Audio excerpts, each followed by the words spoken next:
حضرت امام حسن سے آ کے وظیفہ پوچھا، اس شخص نے کہا حضور اولاد کوئی نہیں تو وظیفہ بتایا، تو آپ نے فرمایا استغفار پڑھا کر، کیا کر؟ اس نے کہا ٹھیک ہے۔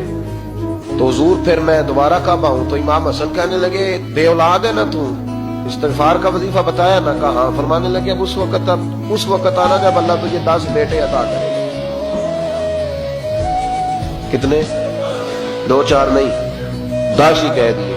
تو حضرت امیر معاویہ رضی اللہ عنہ دیکھا، کہنے لگے حسن اتنا بڑا دعویٰ؟ آپ فرمانے لگے میں نے کہہ دیا نا تو اللہ فضل کرے گا، ہاں ہاں اللہ خیر کرے گا، خیر ہو جائے گی۔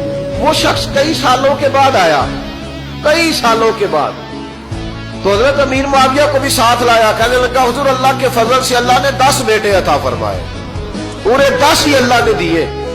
تو حضرت امیر معاویہ کہنے لگے جناب بات تو آپ کی سچی ہو گئی، پر مجھے بھی بتائیے وظیفہ کہاں سے لیا؟ فرمانے لگے قرآن پاک سے، سورہ نوح کی 10 11 12 آیت پڑھو۔ اللہ فرماتے ہیں تم استغفار پڑھو، میں تمہاری بیٹوں سے بھی مدد کروں گا، مالوں سے بھی مدد کروں گا۔ تو میں نے استغفار بتائی تھی اور قرآن میرے اللہ کا ہے، رب کا وعدہ جھوٹا ہو سکتا؟